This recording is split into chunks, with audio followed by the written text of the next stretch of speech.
पेड़ों की महत्वता को तो वैसे सभी जानते हैं और सभी को ये भी पता है कि पेड़ों के बिना हमारा जीवन जो है वो संभव नहीं है। लेकिन सही मायने में इसके महत्व पर काम करना शुरू किया है। तो ऐसे ही हमारे साथ आज विक्रांत शर्मा जी हैं, जो बिजनौर में पर्यावरण प्रहरी के नाम से जाने जाते हैं। वैसे इनके परिचय की किसी को ज़रूरत नहीं है, इनका खुद ही इतना बड़ा एक परिचय है।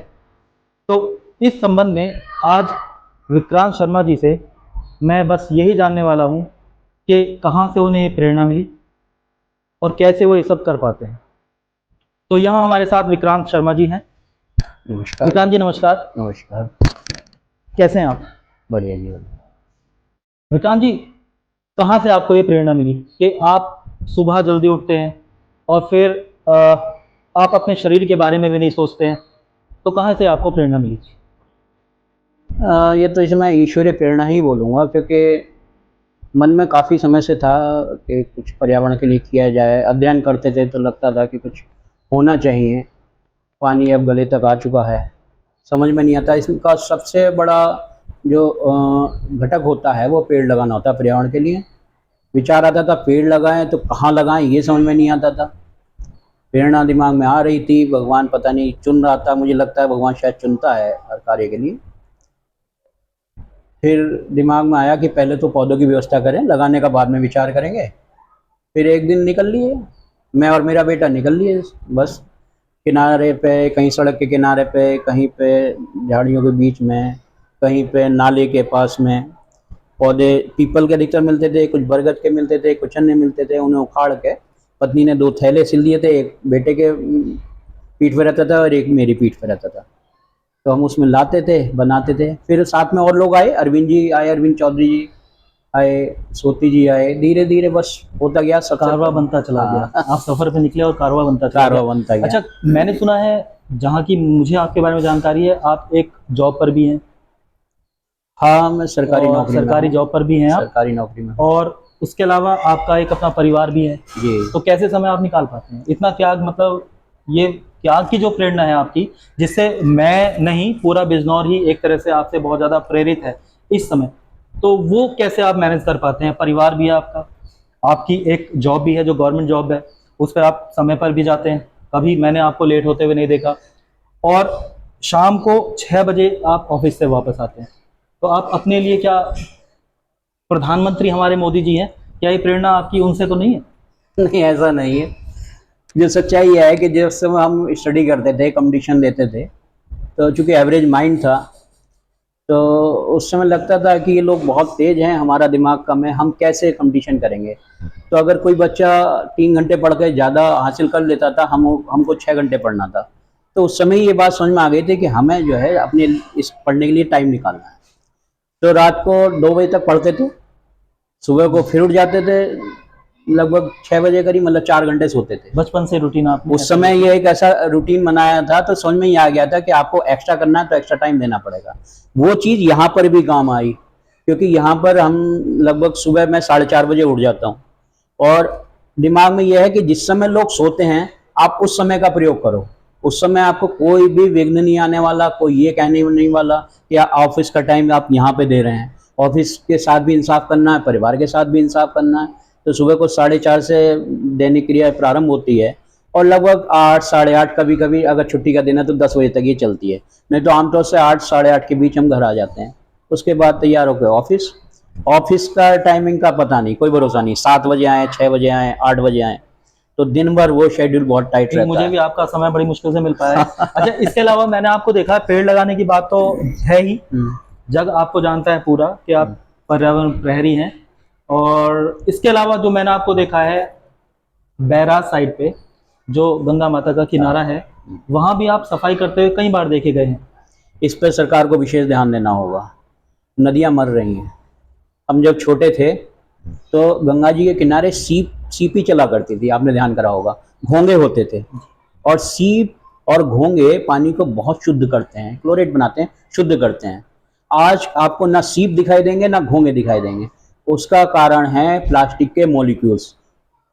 जब क्रियाकर्म के लिए लोग जाते हैं या अन्य कार्य के लिए जाते हैं या अपने घर की पूजा सामग्री विसर्जन करने जाते हैं, तो उसमें पॉलीथीन, कपड़े जो पॉलिस्टर वगैरह के बने होते हैं, ये सब ऐसे ही फेंक देते हैं गंगा जी में। तो इसके इतने छोटे छोटे मॉलिक्यूल्स गंगा जल में इस समय घुल चुके हैं कि अगर आप इस समय एक डुबकी भी लगाते हैं तो लाखों मॉलिक्यूल्स आपके शरीर के रोम छिद्रों से आपके शरीर में चले जाते हैं। तो हम प्रयास, गिलहरी प्रयास है, बड़ा प्रयास हमारा है नहीं, क्योंकि 1500 किलोमीटर की गंगा है, एकमात्र एक तट है हमारे पास। तो हम प्रयास वहाँ पे ये करते हैं, गंगा के अंदर जितना भी मानव जनित कचरा है, जो प्रकृति जनित कचरा है वो कचरा नहीं होता, मानव जनित जितना कचरा है हम उसे एकदम बाहर निकालना है।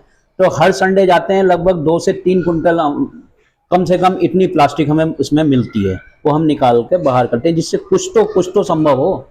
बिल्कुल जीवन मर रहा है, गंगा जी में जीवन नहीं बचा, बहुत मुश्किल हो रहा है और कुछ करना होगा सरकार को इसमें, नहीं तो ये सरकार बड़ा ने तो मुश्किल हो प्लास्टिक जाएगा। पे बैन कर रखा है, सरकार की तरफ से तो प्लास्टिक बैन है, तो आप सहमत नहीं हो पा रहे हैं प्लास्टिक पे जो नहीं, बैन देखिए जिस तरह से बैन हुआ है कि इतने माइक्रोन की प्लास्टिक, इतने माइक्रोन प्लास्टिक, उससे अंतर नहीं पड़ता और बैन से संभव भी नहीं है। मैं इसमें एक समाज के सामने प्रश्न रखता हूँ कि क्या सरकार ने जो 1 रुपए का छोटा सिक्का है वो बैन करा क्या?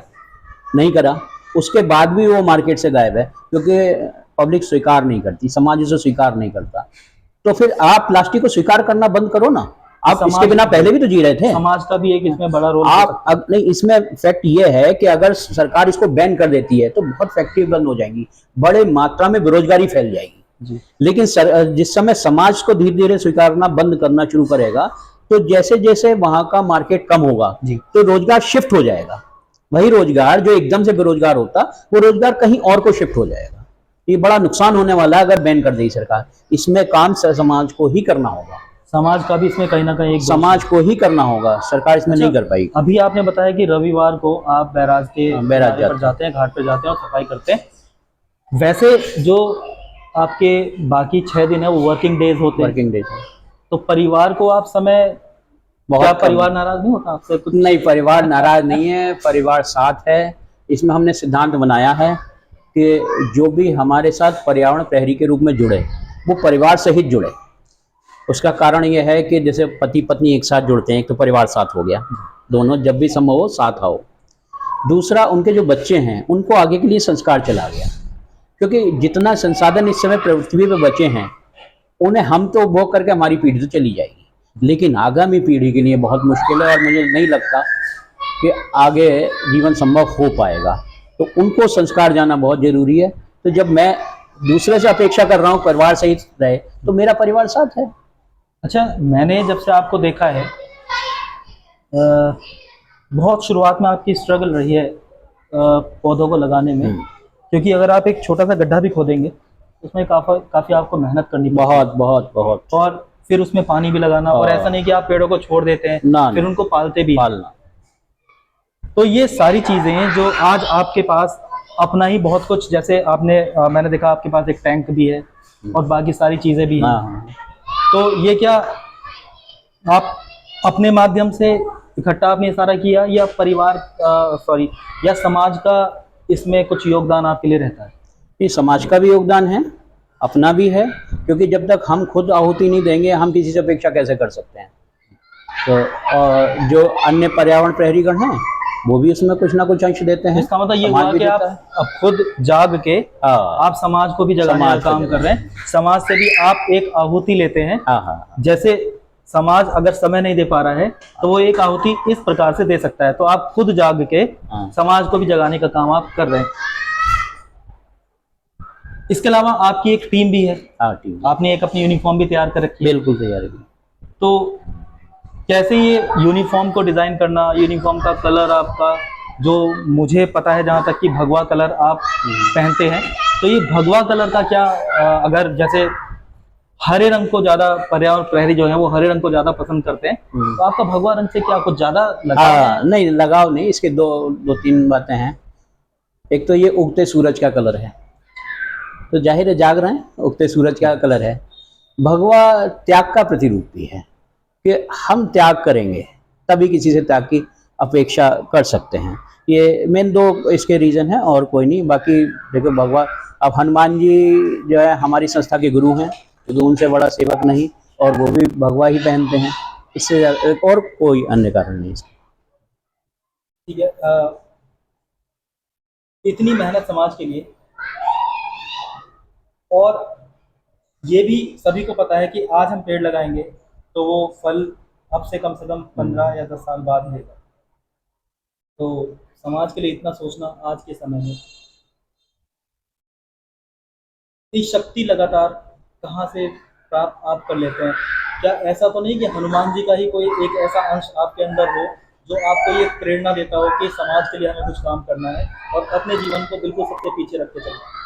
ईश्वरीय प्रेरणा है, क्योंकि जब तक ईश्वरीय प्रेरणा होती है तब तक अन्य भौतिक प्रेरणा की आवश्यकता बिल्कुल भी नहीं होती। तो जब भी कभी भी मैं हतोत्साहित नहीं मानता अपने आप को, मैं कभी पाता ही नहीं। कई बार होता है हमारे 50-50 पौधे एक साथ जला दिए गए, ट्री गार्ड गायब कर दिए गए, काट दिए गए, कई बार गिरा देते हैं, बहुत मतलब बड़ा नुकसान होता है। कई जानवरों ने तो बहुत कम कभी कोई नुकसान करा, लेकिन दो पैर के लोगों ने बहुत नुकसान करा है हमारा। लेकिन हतोत्साहित कभी नहीं हुए, लगा चलो फिर करेंगे। अच्छा, सरकार की तरफ से आपको कोई सहायता या? नहीं, सरकार की तरफ से नहीं। पिछले साल सीडीओ साहब ने कुछ ट्री गार्ड हमें दिलवाए थे, एग्रिस्टो कंपनी है उसकी तरफ से भी कुछ ट्री गार्ड मिले थे, कुछ नगर पालिका से भी ट्री गार्ड मिले थे। वो हमने शहर में चारों ओर लगाए हैं, वो सब, वो उतना तो सहयोग मिला है। बाकी अन्य कोई प्रैक्टिकल सहयोग हमें अभी तक नहीं मिला। हाँ, इतना है कि वन विभाग से बातचीत एक सुचारू रहती है, तो बस उन्होंने हमें एक भरत वन है मालन नदी के तट पे 36 बीघे का है, वो गोद दिया हुआ है। और इसमें ये इंदिरा पार्क है, उसमें भी टीम का मेंबर बनाया हुआ है कि उसके लिए क्या अच्छा किया जाए। बाकी ऐसा प्रैक्टिकल के बहुत आपके भी पौधे हमें अभी तक तो वन विभाग से कोई प्रोवाइड हुए नहीं है, लेकिन हमारी अपनी नर्सरी में बहुत होते हैं। इसके अलावा हमें डोनेट बहुत होते हैं पौधे, क्योंकि कभी किसी के घर में गमले में पौधा बड़ा हो गया, कभी किसी के यहाँ किसी ने बड़े कर लिए, अब उन्हें पात्र दिखता कि इसे लगाएं कहाँ, तो वो हमें दे जाते हैं। हमें डोनेट भी होते हैं, हम अपने आप भी तैयार करते हैं पौधे। तो अपना कीमती समय देने के लिए विक्रांत जी आपका बहुत बहुत धन्यवाद। तो ये थे विक्रांत जी, इनसे जो प्रेरणा आज लोगों को है, मुझे खुद भी है, और हमारी जो युवा पीढ़ी है जिसमें वो भी इनसे बहुत ज़्यादा प्रेरित है। क्योंकि इस उम्र में इतना काम कर पाना, सुबह 4:30 बजे उठना, उसके बाद अपने ऑफिस जाना, फिर वापस शाम को आना और फिर अपनी टीम के लोगों से बात करना, ये वाकई तारीफ के काबिल है। नमस्कार, आपके लिए।